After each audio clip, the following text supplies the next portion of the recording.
Didn't you know Spain was once the richest empire on earth? But how did all that gold and silver ultimately drive it to bankruptcy?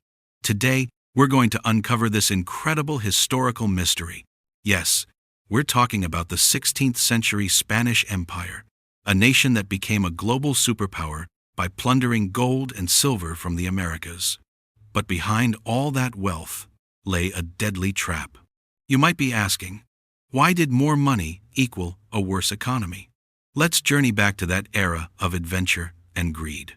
The story begins in 1492 with Columbus's discovery of the New World.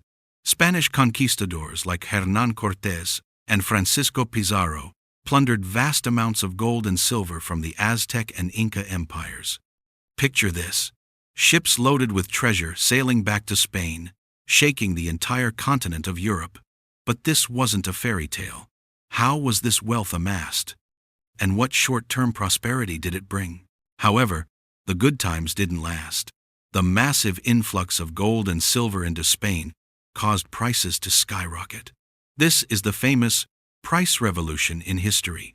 The cost of living for ordinary citizens soared, while the government indulged in reckless spending. Why didn't all that wealth translate into sustainable economic growth? The answer lies in a simple economic principle: inflation.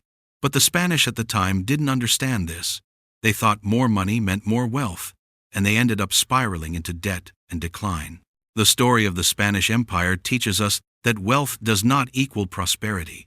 Without smart investment and management, all the gold in the world can turn into a curse. Today, we can learn a crucial lesson from this history.